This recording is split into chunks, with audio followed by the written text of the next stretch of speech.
Hi, everyone. Welcome to another webinar. I am Paula Macaggi. I am the Head of Partnerships and Global Strategy here with RETHINK Retail. And today we'll talk about the future of customer loyalty. With so many options available to customers, just the word of mouth won't take us too far. That's why it's important for retailers to have a strategy to keep customers coming back. And that's only possible when we know them very well.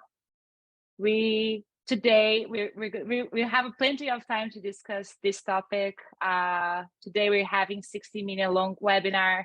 We have several questions here, but feel free to send any questions at any time. We won't have a Q&A at the end. So as you feel the urge of asking questions, please send, and I'll ask our panelists. Our panelists today are great friends. Welcome, everyone. First, the retail expert, JC Titus. He's the head of software delivery in North America at Ingenico. Then we have our top retail influencer, Andrew Smith. He's the co-founder of ThinkUncommon and brings with him an amazing accent. On behalf of all Australians, you're welcome. Sounds good. And we have two global retail leaders, two members of our community, Alex Genov, he's the head of customer research at Zappos, and Ryan Taylor, he's the zone vice president of stores at Tailored Brands. Welcome, everyone. Thank you. Well, thanks for having us. Thank you. Well, before we start any of the questions I have here, I think we first need to give our audience a right definition. What is actually customer loyalty? Andrew? Thank you, Paula. Great to be here and great to hang out with my fellow smart panelists, and can't wait to learn from you today. I think we've commonly, as we do in most things, definitions of words change. Humans kind of, we're good storytellers to an extent, but every business kind of creates its own story and its own definitions around stuff. Innovation's one, loyalty's one, all of those things we can conflate sometimes with different things. And I think often when people, if you straight off the bat ask the question, what do you think about customer loyalty? We often conflate it with a program, some kind of like reward and recognition thing, a frequent flyer, or anything that's kind of like that, where customer loyalty just simply by definition is a customer who advocates for you and is references you. You come to mind to them as a first port of call when they've got a decision to make, whether it be a purchase they want to make, whether it be a service they want, whether it be advice they want, whether it's simply just to research. You are top of mind, and you are someone that they are not only aware of, but they want to come to. They want to come to see to you to try and get that service or that product. So loyalty is as much about behavior as it is about buying. Is this customer loyal to your brand, wanting to come to your brand for advice, built on trust, and then obviously ultimately be purchasing from you? Cool. Do you agree, Brian? Yes, 100%. And so eloquently spoken, Andrew, and definitely love the accent. So yeah, when I think about loyalty, it's from a retailer's perspective, it's more on the lines of, do you have a great product, right? Number one, that's where it starts off with product. Number two, do you have, are you really focused and maniacal about the level of service that you're delivering to your internal and your external employees, that you have there? And the third thing would be, are you relentless about leveraging the feedback that those internal and external consumers are giving you to really enhance your service? And if you think about it, like, we've come a long way in retail where you're seeing loyalty apps and so forth. But before loyalty apps, you had just people that was just focused on and maniacal about shopping at specific brands, despite having, they would drive miles and, and so forth to be able to get to a retailer or just to get access to this particular brand. And so I think for my suggestion or recommendation to retailers is that, take it back to mastering the fundamentals. If you really want to focus on loyalty, focus first on ensuring that you've mastered the fundamentals by delivering great service, have a great product, and the journey is great in your store. And you're maniacal about addressing any type of consumer experience concerns that's arise. And if you do that, then everything else will fall into place. I see JC agreeing a lot. Diving deep into it, and that's exactly the point. The mistake is often made of conflating loyalty and technology, loyalty and programs, loyalty and apps. But before technology, we were loyal. We were going to the same local restaurant, same local shop, same local boutique, looking for the same brand. And there's a reason behind it. And like Ryan said, it's about relentless focus from the manufacturer, the store, the staff, the team, everyone on customer satisfaction and building the right product. And not only that, finding the right fit. And that's where now technology is going to become an help to make sure that I know what you're looking for and I can make an easier association, especially when you have a long list of products, whether it's a deep, very specific industry or it's a very generic one. So it's about finding the right match, and technology can help you there. It's not going to replace the starting point, which is we want to provide great service, great product that meet your needs as a customer. Alex, you want to add anything?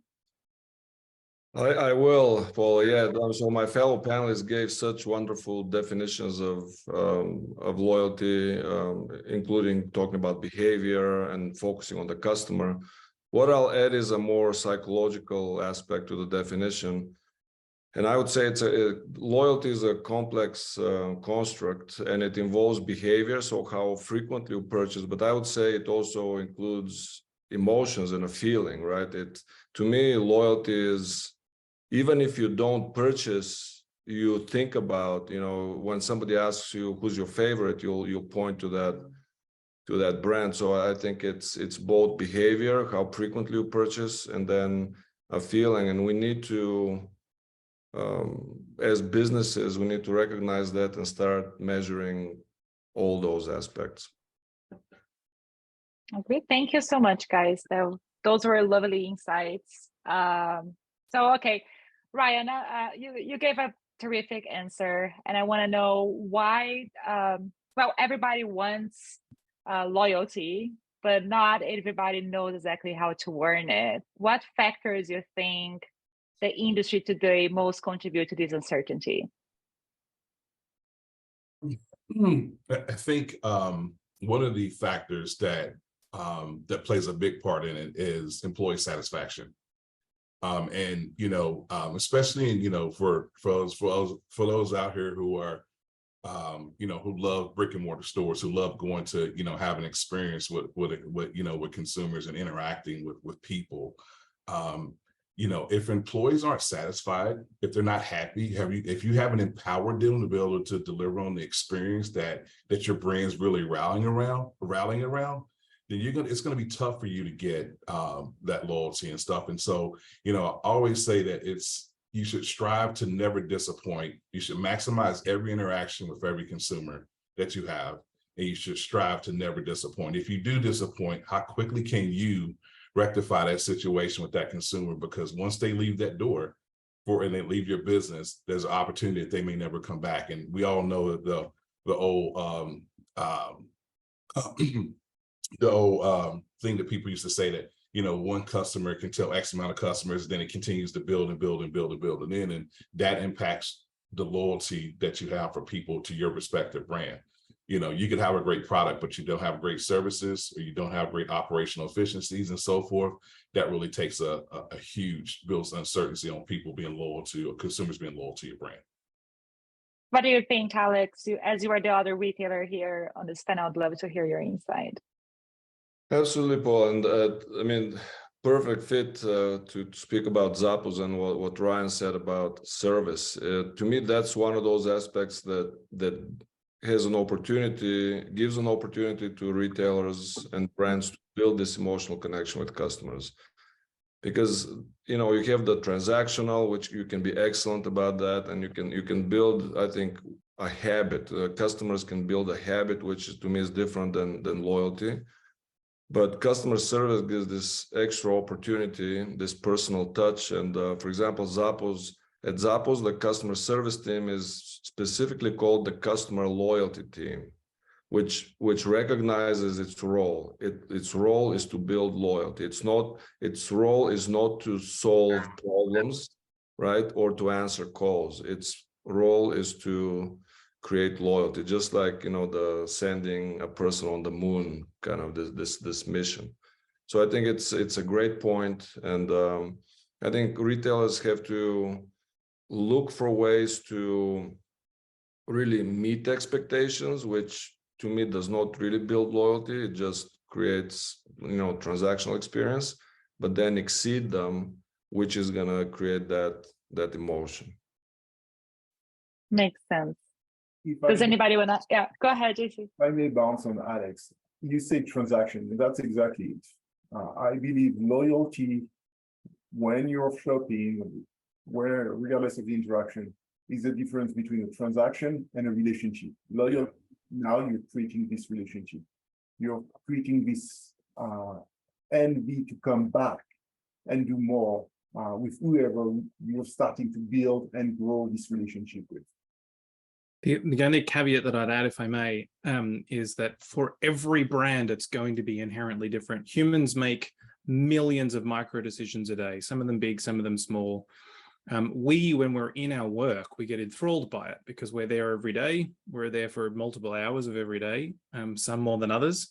This becomes our world. For our customers, they might only need to think about us once every 6 months or 12 months. And between then, they kind of want us to either leave them alone or just be there for support when they are. Our job as retailers is to understand that and build our loyalty based on the micro decisions and the decisions and the behaviors that our customers are making every day. How do we ensure we rock up when we are meant to be there and be proactive when we should be and be reactive when we should be? If you look at Zappos, for example, shoes are one of those things that some people buy more than others. If you're looking at, your relationship's going to be different. If you're looking at someone at grocery store, it's going to be inherently different because you're getting a relationship that's built on weekly transactions. If you're looking at a telecommunications provider, you could even have 2 years between talking to a person if all goes well. So your loyalty calculation has to be inherently very, very different. So you need to think about how you turn up. I was going to go with an Australian colloquialism and rock up, but that sounds weird in America, apparently. How do you turn up when you're meant to be there? And then how do you build your loyalty program outside of that around things that make sense for your brand? And that actually gives, go ahead, Alex, I'm sorry. Oh, just to, sorry, Paul, just to add to that, I really love this discussion of a relationship, because I think what many people don't recognize is this extra benefit of having this relationship, which is when you build that emotional connection and that trust, then you have more leeway to make mistakes. Because I mean, if a retailer or a business screws up, then the customer who has that loyalty, has that feeling, is much more likely to forgive. I mean, up to a point, right? If you keep screwing up, that's going to turn around. But I think that's really important to recognize. Because if you're purely based on transaction and you meet expectations, then you're no better than somebody else, and then you're going to incur the consequences of screwing up. Hey, Paula, one of the things I wanted to throw in there and stress this point, was, a question you have to ask yourself as a retailer is, are your employees brand loyalists? Are they loyal to you? Are you hiring, are they the representation? Are they passionate about your products and the services and what you do? Because, us as consumers, we can see that. And that, to me, plays a significant part in how loyal you are to your brand. If an employee is unhappy about the way that the experience they're in the store, it kind of makes you question a little bit, as a consumer. And so, as retailers, to me, it's hire people that are loyal and that are loyal to you, and brand loyalists to your respective brand, and are passionate about the products and services that you do. If they're just there to collect a paycheck, they're probably not the best representation to your brand that you're striving to gain the loyalty that you need in this business today. Is that something you can get with training, or just culture is enough? It's training, it's culture, it's empowering. When you think about a retail employee today it could ship from store to curbside pickup, to ringing up a transaction in a store, inside a store for products that's in the store, and then turn around and search it and giving the consumer access to the endless aisle inside the store at the same time, you know, and then there's still customers that's still in the store that they still need to service, you know, and they need to fill the products and replenish and so forth. And so retail employees today have a huge task and, you know, upon them to be able to deliver on the expectations for that us as consumers are delivering upon them. And so they have to love what they do. You know, if they don't love what they do, they're not going to execute. You're not going to get the things you need or meet the experiences that the consumer that we're demanding for them. And so, yeah, I think a lot has to do with training and investing in training and giving the right tools and resources to empower them to deliver upon the experience that you as a retailer has established that you want to stand by as a representation of your brand. That builds loyalty. Thanks, Ryan. Andrew brought up something that was really like understanding your client, understanding your market. How about understanding the economy? Because how is that different when we are in a recession or in a crisis, the one that we just lived and some that we are living? How is that different when the economy is healthy? Great question for lots of reasons. The main one being that we always screw this up because we make these huge assumptions about what people are going to do. So we talk about recessions as tightening of belts, and we talk about it in all of these kind of generic market, like meta market level terms. And what we do know is that when that trickles down, so to speak, not trying to steal the Reaganism, but like the idea of, you know, that coming down to real behavior, like on ground level behavior, it's just a bunch of micro decisions that have changed. I'm not going to buy that, you know, Cartier watch, but I might increase spending in something that gives me feeling of safety. So especially if I'm in a space where, you know, my fight or flight's kicked in, my biological instinct of I'm fearful of something, could be my mortgage rates going up, it could be losing my job, could be having to homeschool a kid because of a COVID change event. Like all of these things that put us in a fear state, we seek safety. It's the psychological equivalent of the fetal position. We look to brands that we trust. So you look at things like during a recession, Apple increases share. If you look at the times in a recession, Verizon and AT&T increase share. People seek trust. People seek safety in times like that. And it can sometimes go against the kind of traditional economical decisions that we think, that it's just we're taking, you know, our value calculation has shifted. Basically, we will reduce the value in one thing and invest it in something different. Sometimes it might be saving more money up. It might be, you know, reducing my share market exposure. It could be all of those different things. But it's all, you know, as a brand, our job is to kind of get that there is this context happening in the market. This thing is existing, but what does it actually mean for my customers? What are they changing? What are they caring about now? How is their value calculation shifted? And then how do I have to respond? Does anybody want to contribute? I see a lot of agreeing, but well, I'll jump in. I think that this Andrew makes a fantastic point. I think it's the transition, it's the bridge between economics and behavioral economics, right? Economics is what the academicians and the mathematicians figure out, you know, about the economy, and aggregate a lot of numbers, average a lot of numbers. But then you go to humans and to individuals, and how does that impact them? What does it mean to individuals? And of course, on a macro level, you can say there's, you know, a lot of layoffs, a lot of recession, people tightening their belts. But as Andrew pointed out, you know, not everybody is, you know, tightening their belt. There may be pockets where people spend a lot for a variety of reasons. I mean, it's as simple as asking your customers, you know, why don't you show up as often? And we've done this research at Zappos, and we hear a lot of our customers say, I don't need more stuff.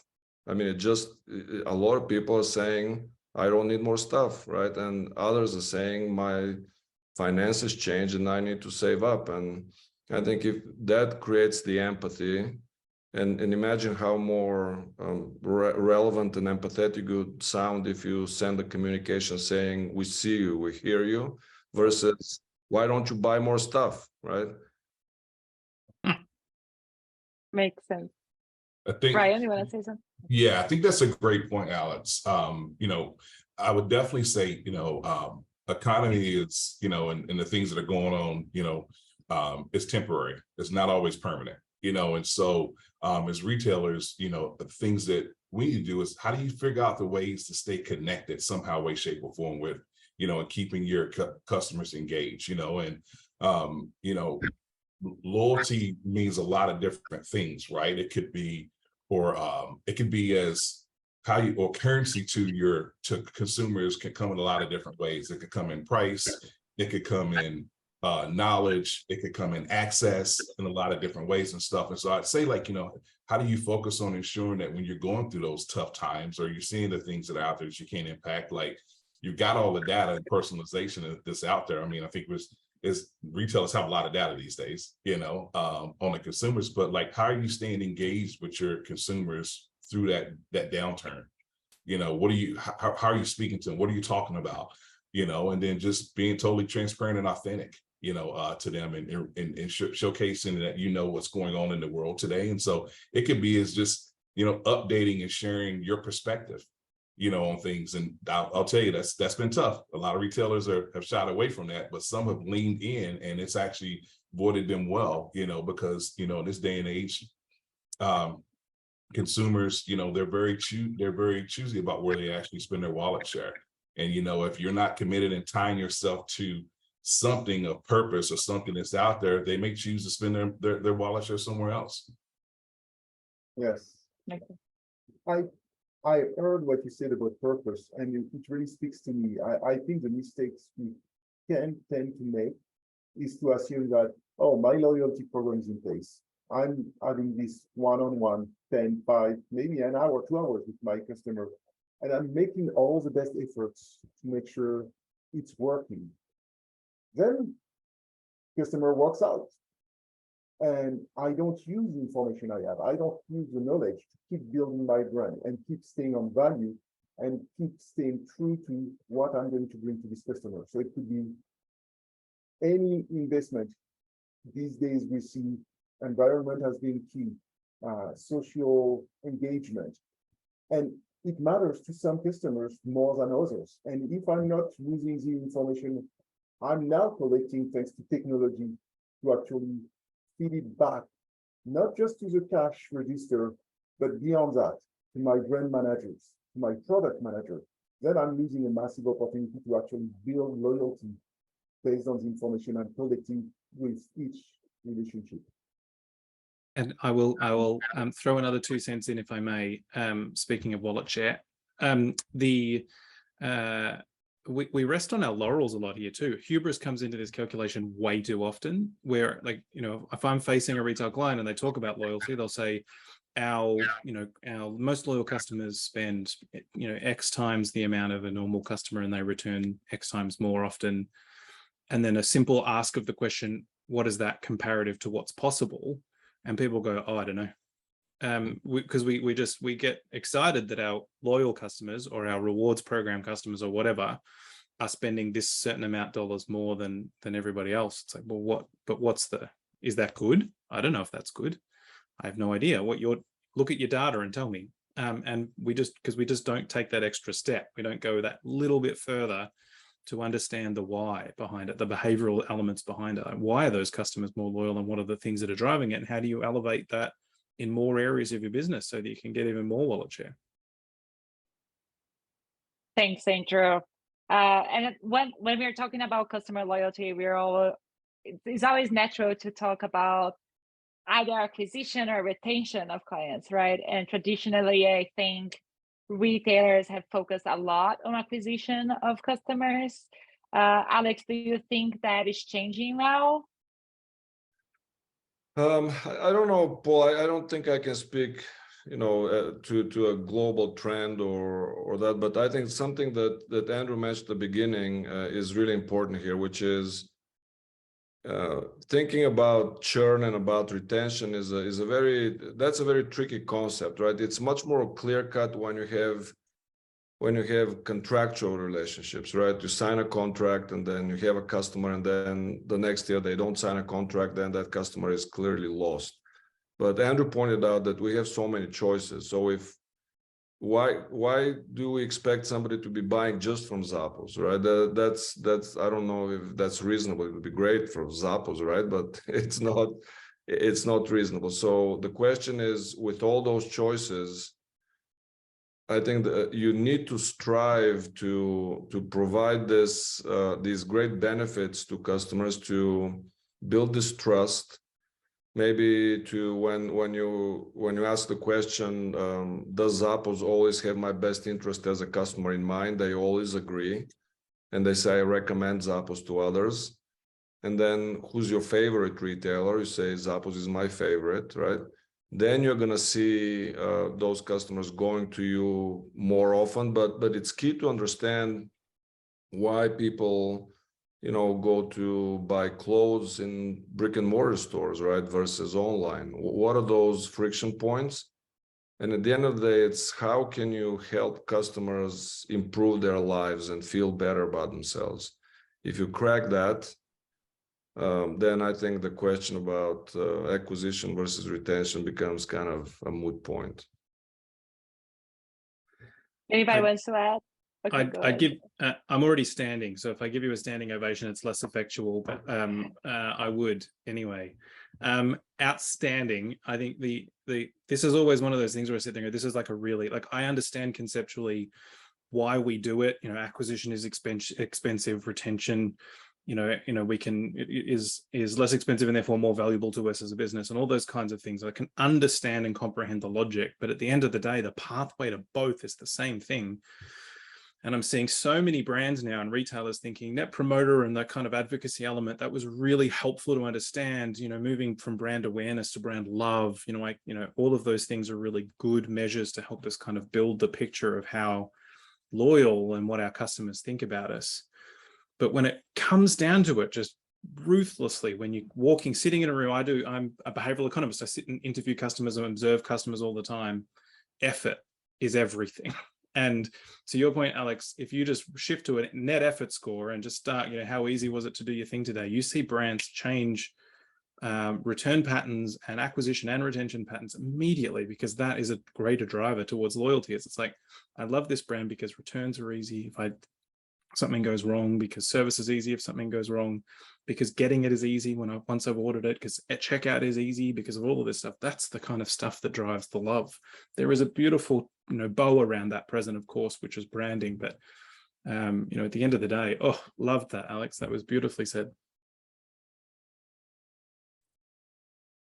Ryan, I know you were trying to say something. You want to say something now? No, I was just co-signing. Yeah. I was co-signing. Well done. Thank you. JC, anything? I think it's key here to understand that it's about collecting information, understanding what we can do with this information, whether it's net promoter score, frequency of usage, patterns, and how this information is going to help us meet the needs of our clients, customers, even if they come every day or every 3-4 years. Loyalty is not just about recurring transactions. It's also about car brands, for example. We don't go and buy cars every 2 weeks. Nonetheless, we tend to be attracted to the same brands over and over again. Similar for banking products, similar for B2B relationships. And even if we have a membership, being sure we are understood, we are heard as customers is key to ensuring our loyalty. And JC, go ahead. Sorry, go ahead. Sorry, Paul. Just to add here, a little practical insights. For example, how do we get to that? It's I think we need to analyze what our customers are saying, right? Language is a very powerful thing. That's like a window into our customers' minds. And just wanted to mention a couple of things, because Andrew mentioned ease and love. These two words we've been talking about. We have a voice of the customer program at Zappos that just these links on the website where customers discover and on their own give us feedback. Over the years, of the past 5-6 years, we've collected close to 800,000-900,000 comments. I mean, it's massive. People are commenting all the time. We use cool software, a software partner to analyze this at scale, powerful AI. When you look at what drives the positive sentiment, it's easy, right? Which is really remarkable. That's to Andrew's point. You see that. But then recently we were focusing on returns and how people feel about that. And I looked at 5,000 comments that are positive comments about returns. 1 in 3, 30% of those comments contain the word love. I love Zappos. So imagine if we as retailers and brands have this measure, just let our customers say what they want to say about us. And one definition of brand is actually what people say about you when you're not in the room, not what you tell others you are, right? Let them talk about us behind our backs and then analyze what they said. And then if you see the word love, I mean, you're made, right? That's a wonderful story. Go ahead, Ryan. Yeah, I'm going to turn it slightly in a different direction a little bit. We're talking about the customer when it should be the same type of strategy for employees. Mm-hmm. How do you acquire, how do you retain currently employees today? I mean, let's be realistic. Like, how many retailers do you see today? You're walking in and they're short-staffed, and we're hiring signs of they're like a permanent fixture now. They used to just be seasonal.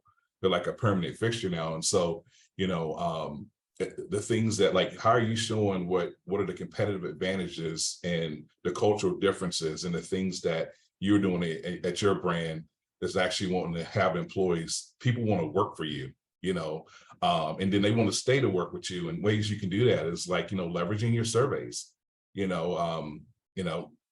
The employee surveys are huge these days. Like, and you have to take action upon the responses that you're getting and the call outs that you're getting. And those are the things that continue to, I'd say, retain and keep your employees happy.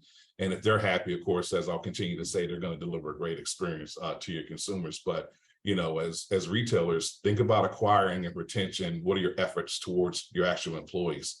And are you focusing enough time and attention on that to ensure that that people want to work for you? Like, they want you. Are you a multiplier in retail today?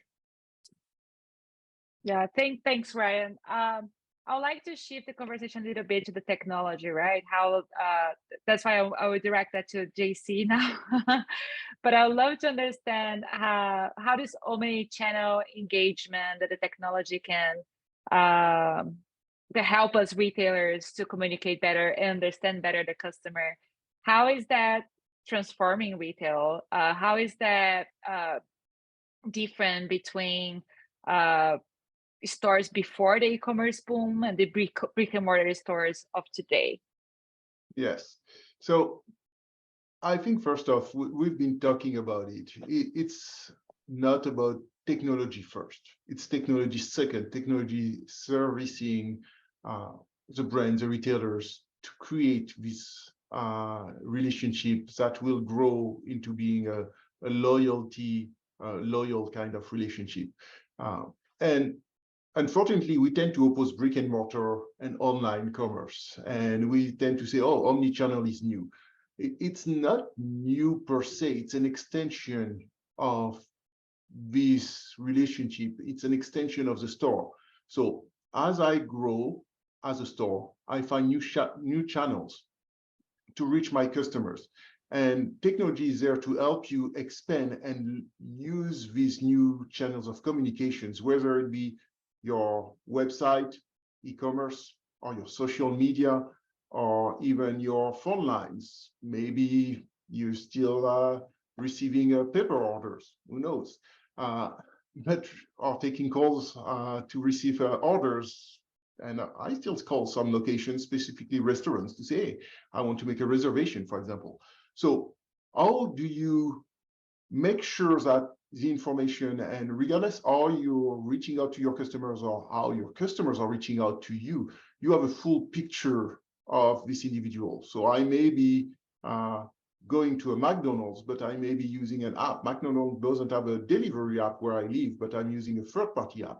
How can they put all this together to create my profile and offer me not discounts? Discounts is a lazy way of doing loyalty, but maybe customization, a customized experience.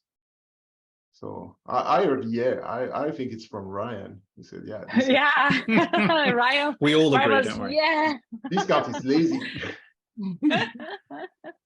Ryan, you want to add something to your it's funny, JC, is you caught that. I do think it goes back to what's the currency for that consumer.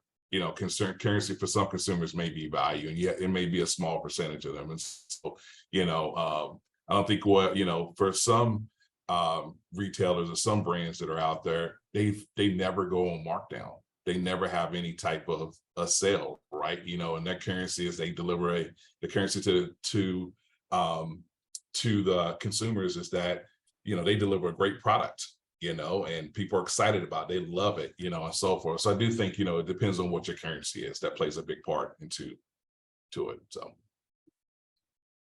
Cool. Absolutely.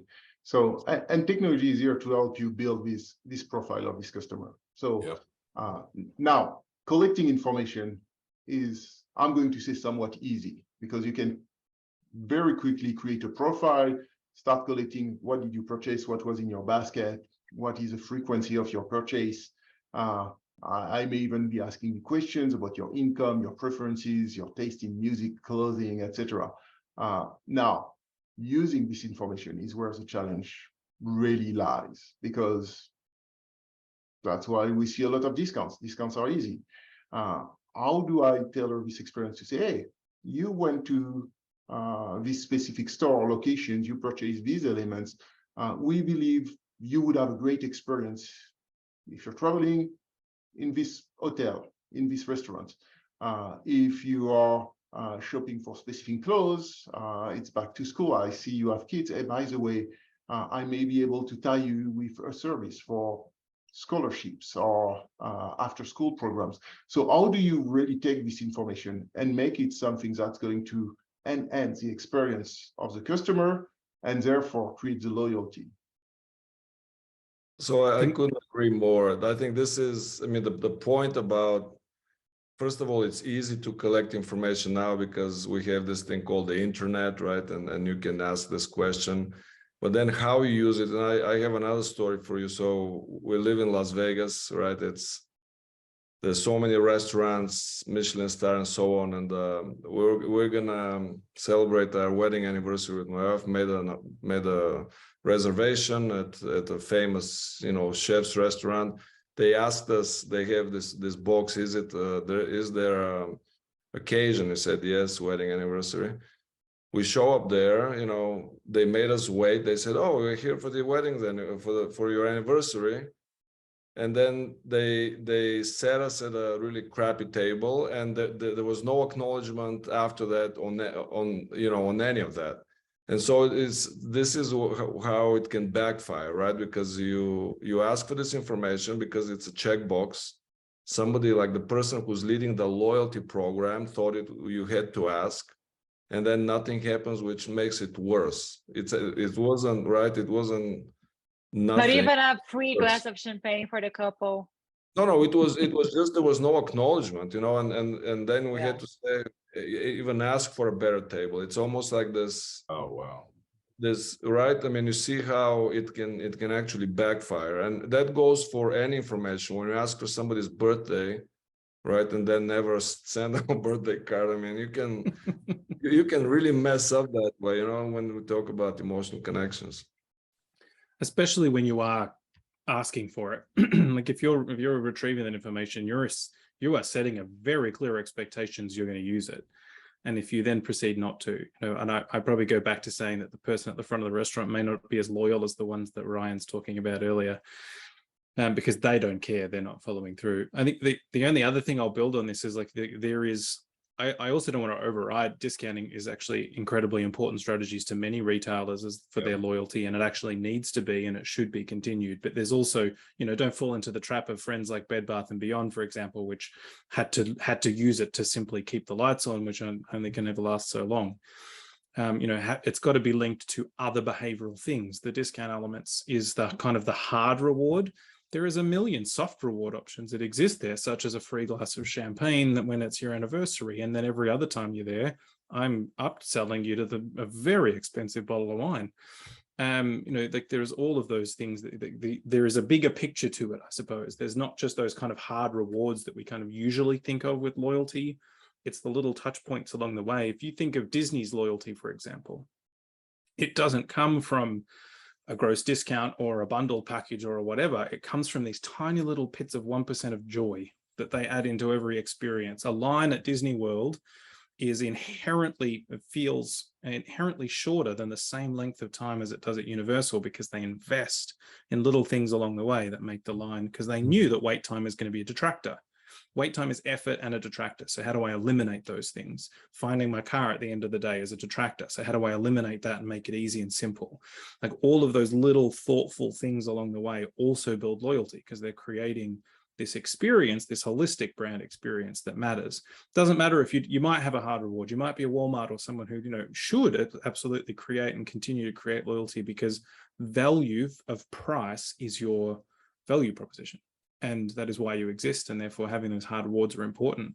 But what are the little things that sit around it that you can actually add a little bit more to it that builds loyalty in a stronger, more deeper way? And they definitely don't go to discounts, right? Nope.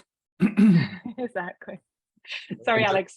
No, just to build on that, Paula, it's so much more important. These emotional, sentimental rewards are so much more important to when you get to customers that are more affluent, right? So if you segment your customers and you want to service a more affluent, discerning audience, if you will, what do you give to somebody who can afford anything, right? I mean, think about that, right?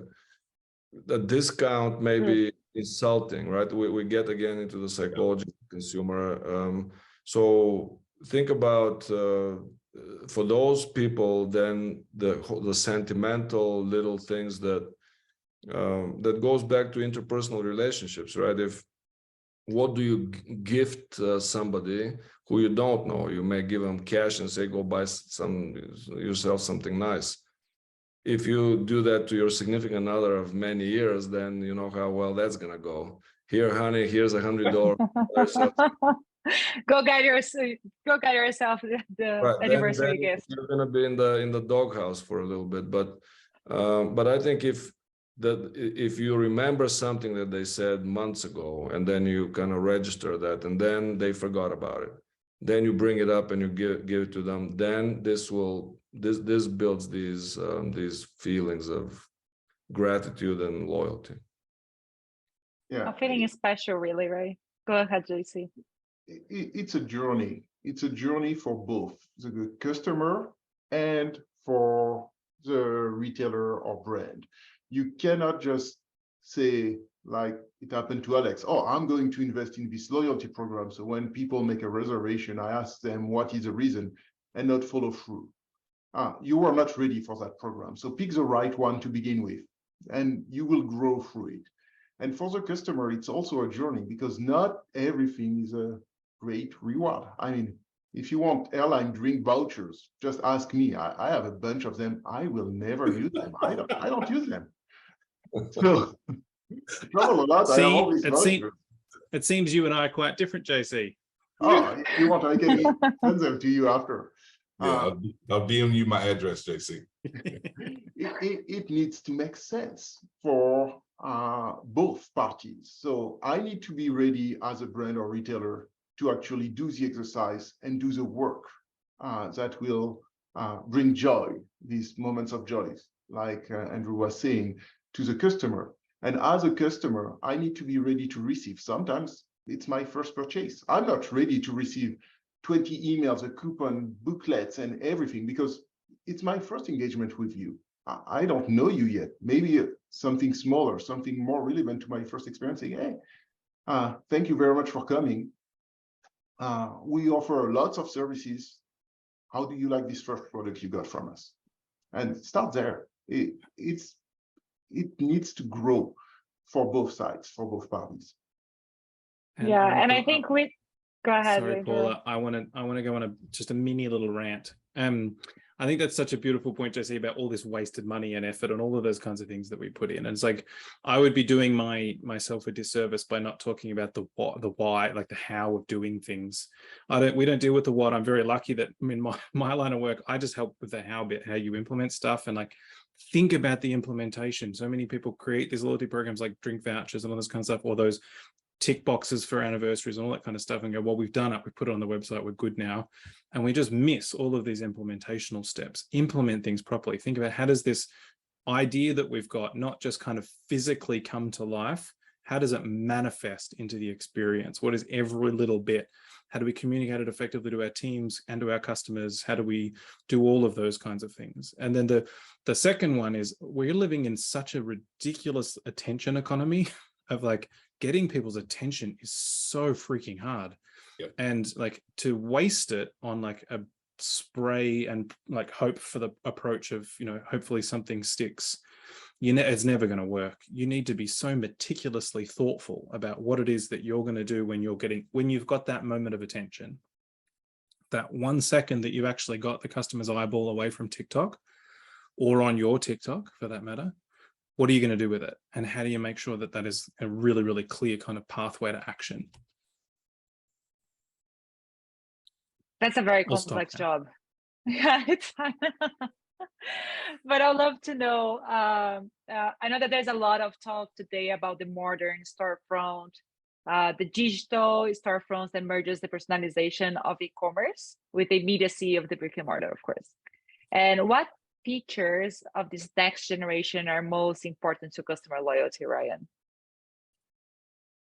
I would definitely say leveraging microservices and APIs, right? Microservices and APIs, that what they do, they allow the retailer and merchandisers and marketers to kind of treat the digital storefront as like a separate e-commerce business entity to really optimize like the personalization efforts.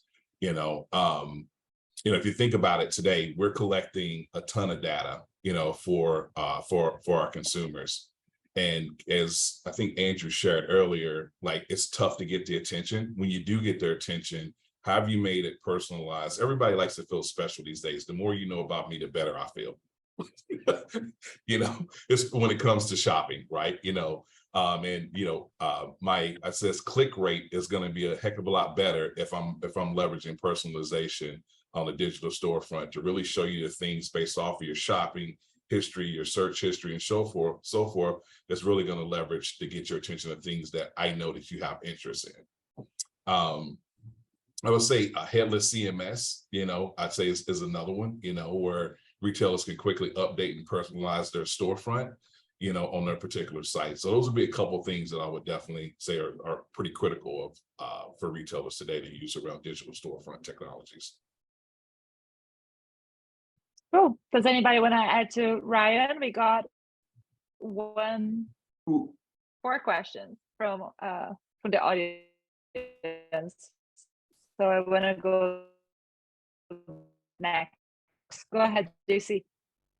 Sorry, yes, I was going to say we have questions in the chat. So yeah, it's fine. I'll go over that. If you have anything to add about what Ryan said, that's fine, and then I go to the questions on the chat. I think we should jump into the questions.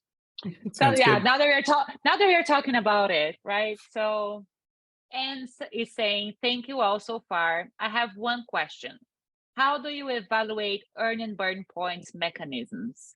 I understand that there are needs to be more than that for a loyalty program that delivers true value. However, earning and burning points can be a good way to incentivize customers to really identify with every purchase in store. And then she comes with 3 questions. Can you think of other ways to incentivize customers to identify with every purchase in store? What do you think about points in general? And what about digital stamp cards to take out a little bit of the complexity of point mechanisms. Mm. Who wants to jump into Okay. that? I'm going to start with simplicity. Points are becoming like passwords. They are everywhere, and they are overly used. I like the stamp cards. It's fairly straightforward. It's easy to use, but points are becoming way too complicated. I mean, the grocery store is giving me points to purchase butter now. It's just way too much. It's everywhere. Although I love points in some specific areas. I think hotel points, airline points, where it makes sense, they are very valuable. Once again, I think some retailers, some brands are becoming lazy. I remember gaining points for purchasing sneakers on the Adidas website. I would never use any of these. And yes, I lost status after a few months. Sometimes it doesn't make sense. Sometimes it does. And I think points in general are a good thing if you know what you want to do. Once again, it's not about the points themselves. It's about how you use this information, how you use these engagements you have with your customers. The value has to be clear, pretty much, right? Exactly. Yeah. And other points, we talked about them. Please go ahead, Andrew. Sorry, I was just going to say, like, it has to be clear, but also it has to have like a realistic pathway for your audience. Not everyone shops with you every day. So like, if you look at a bell curve of how often people are shopping, where they're shopping, how many points they would be earning, therefore what kind of rewards would they be unlocking, there's this huge pathway that you have to kind of get into and understand before it becomes something that is useful. And it really, like, I caveat this, every answer I ever give with this, it really depends on you and your brand and your customers. You have to actually do the digging to find out what is the right thing for the people that you're trying to behaviorally nudge. They're making all those decisions every single day. What are the little nudge points that you want? Is points really going to make a difference for them? Let's not make an assumption. Let's maybe go ask them and see what they do, what they think. But it does make sense in a lot of ways. If you're having a regular purchase where you do have groceries, for example, albeit that the butter example maybe wasn't the best. But again, it doesn't necessarily, discount rewards might not be right. There's a very different rewards focus probably for a Walmart grocery comparative to a Kroger or a Publix kind of grocery shopper. So that you have to really think about it to be quite unique. And what is actually what are people really going to pull out of their pockets or their phones every time that they get there? That coupons in America are insanely popular still. Like they're everywhere, and that's a really unique US thing. Coming to America, I agree. myself going, huh? I was me too. What? Same thing. Thing. First time in the US, I was like, wait, what? Yeah, Don't hate Paula and Alex. Don't hate. No. Don't hate on the coupon. No hate, promise. But it happens, it exists, right? So it's a really powerful mechanism, and it's a lever to pull for some brands, but you've got to just work out what's the right one for you. This is a really beautiful time to A/B test, build 3 or 4 different pathways and go out and test them in different spaces with similar demographics and have a look what happens. It might be, hey, for every $150 you shop, we're donating something to someone. And in one market that works beautifully and does create that loyalty, whereas another, it might fail. So it's worthwhile doing some A/B testing, I'd say. Cool. Anybody want to add to that? Yeah, it's interesting. We have another question here about tier-based loyalty programs. And answer would be the same. Sometimes it works, sometimes it doesn't. I think one of the key elements is when you see a successful, I'm going to say program, even if it goes beyond that. When you see a successful program, don't try and copy it, because what you're seeing is the tip of the iceberg. There's a lot in the back end you don't see that made this program successful. So just because Starbucks is great with the points or Marriott is amazing with the tier program doesn't mean you can just take it, copy it, because you're only seeing the end result. You're not seeing everything that went behind it. The customer surveys, the studies, the management, the planning for the various phone lines and support. So you cannot just copy success. You have to build your own. You have to find your own path. Don't try and duplicate what somebody else has done, because chances are it's not applicable to you and your business and your brand. And just to echo what JC was saying, it's so important to, first of all, not copy, but secondly, understand really the psychological mechanisms behind all these, because these are borrowed from psychology, right? Points are basically tapping into our like squirrel brains, because we're all The dopamine. Oh yeah, just accumulating points, or I mean that's what squirrels do. They just accumulate nuts and hide them, and that feels good in and of itself. So retailers have taken that. So that's one mechanism. The tier system is basically achieving levels, right? We want to feel like we're achieving the next level. The next level is kind of personal achievement kind of thing. It's, of course, games use it. And then you have the club being part of a club, right? You're either in the club or you're not in the club. It's you have the binary loyalty program. So once you understand those, you can start using them more purposefully. But then the balance between how much you try to, manipulate customer behavior to, affect your bottom line versus helping customers out. How about it, Ryan? Sorry, Ryan, I'll come to you in a second, but I really just want to share a funny story. Does everyone remember The Sims, the game where you could like make your humans and you basically gave a certain amount of points to what that person cares about? Scarily accurate about how humans are kind of, we grow up. If we're born with a bunch of biological instincts and then we gain values and calculations and all these other contextual behaviors, prejudices and things as we grow up. And that influences our buying behavior, that influences our decisions. And we need to understand what they are for our client base. For a Walmart, it's different to a Nordstrom customer. Their calculations are just genuinely incredibly different. So understand what bars are above your Sims and where you need to therefore pull levers of behavioral nudging. Sorry, Ryan. No. Thank you. I think we all can agree. We for those who travel a good bit, our airplane miles or points or whatever, and our hotel points mean a lot, right? And the tier status actually means a lot there, right? Because you get different offerings, and so I think that's to me the Andrew, you said it best. It's like do an A/B strategy on what like the different offers. If the buying and purchasing habits of your consumers, if it's a tiered strategy that you want to move towards, you kind of have a little bit like some of the answers to the test, how you can leverage it to actually build those different tiers, and to go back on the points thing, I'm a believer in points, but I'm a believer in points that are multi-use points that not only are used at your specific brand, but can add value to what you know about me, particularly as a consumer. So if you know that I may shop at Adidas per se, since it seems like JC doesn't like points at Adidas, but if I may shop at Adidas per se, how do you, if I'm doing more purchases with your particular brand, do those points actually give me access to something at Adidas and so forth, or or at Nike or a Puma or or so on and so on. So I think to me the point system can work, but it can't be points that only allow access and buyer frequency to your specific brand. It's got to go to other aspects of the business, and a lot of it's going toward experiences these days. So the person who cracks this aggregating technology that can just like suck all my points up from every brand and let me use whoever does that is going to be a billionaire. I'm too stupid. But if there's someone smart out there, smarter than me, that can build that, please build it, because that'd be brilliant.